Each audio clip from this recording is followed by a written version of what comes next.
Jesus warned his disciples about the coming destruction of Jerusalem.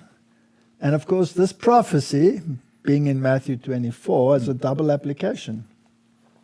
Because the disciples happened to ask him, give us the signs, not only of the destruction of Jerusalem, but also of your coming. True. So there's a double application, right? So let's have a look at those two verses again, just for clarity's sake. Matthew 24:15. When ye therefore shall see the abomination of desolation, spoken of by Daniel the prophet, stand in the holy place, whosoever readeth, let him understand. Then let them which be in Judea flee into the mountains. So that's your signal for flight. All right. Now, what was this holy place? We have to look at that. What was this holy place?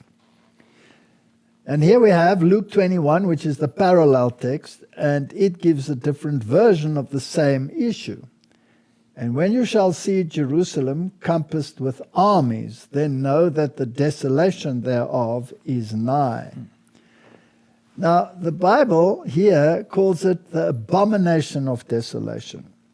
And that's the equivalent of the Roman army. yeah, it says so in the Bible. Correct. All right. So when the Bible talks about an abomination, and we dealt with this in a lot of detail, it means idolatry. Yeah. The abomination of the nations around were their pagan deities. Now, the Romans always marched under a standard, and that standard was a pagan standard. Now, what was this special thing that was going to happen when this standard and this army, which was an abomination, idolatry, which would eventually lead to the destruction, what was the issue that was important there? What happened when they fled to Pella? They fled to go and keep the Sabbath. They fled to keep the Sabbath. So when the Romans laid siege on the city, they set up standards or banners upon which were depicted their pagan gods. Those standards were planted in an area of ground around the city walls known as the Holy Ground, the holy place. This is not to be confused with the holy place in the temple, which is the first chamber. They weren't in there, they were outside the walls, right? Yes, this was not. They were outside the walls. Hence, this is the same event that is found in the book of Matthew. When ye therefore shall see the abomination of desolation, spoken of by Daniel the prophet, stand in the holy place, whoso readeth, let them understand. Then let them which be in Judea flee into the mountains. All right, now let's talk about this holy place. Why was it called a holy place? No. It was a few furlongs outside of the city. Now, what was holy place about that? Now, we have to go back into the Bible to the time of Nehemiah. And if you read the book of Nehemiah, the very last reforms that were introduced were Sabbath reforms.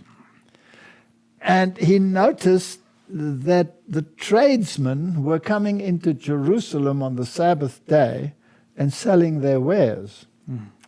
And he rebuked the people because this was desecrating the Sabbath day. Yeah. And so he cleared an area around the city and commanded that any person or any tradesman that should enter into that space on a Sabbath day would be dealt with. Okay. And so they were afraid of what he was doing to them because he was going to stop this entirely, this desecration of the Sabbath, and he cleared it. And he cleared it for the purpose of keeping the Sabbath. So the holy ground around the city was holy for Sabbath consecration. Are you with me? Yeah. What is this idol, which is an abomination, that will come in and desecrate, because it says, it will be standing in a place where it should not. Yeah. So that is doing exactly what it should not be doing in that holy place. Doing what it should not be doing in that holy place. Surrounding Jerusalem. What are they doing? They are violating a precept. So it has to do with the Sabbath issue. Yeah. Because that was what the holy place was all about. So let's look at that a little bit further.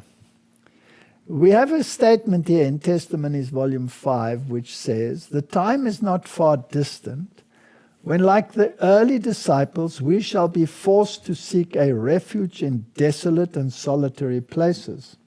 As the siege of Jerusalem by the Roman armies was the sign for flight to the Judean Christians, so the assumption of power on the part of our nation in the decree enforcing the papal Sabbath will be a warning to us. It will then be time to leave the large cities preparatory to leaving the smaller ones for retired homes in secluded places amongst the mountains." So apparently there's going to come a parallel event. Yeah, yeah. There was a first siege under Cestius. They withdrew. This gave God's people a period of time in which to regroup and to, as far as possible, remove themselves from danger. Mm-hmm. Then would come a second siege, which would parallel what happened in the siege of Titus, from which there was no escape. Yeah. Right?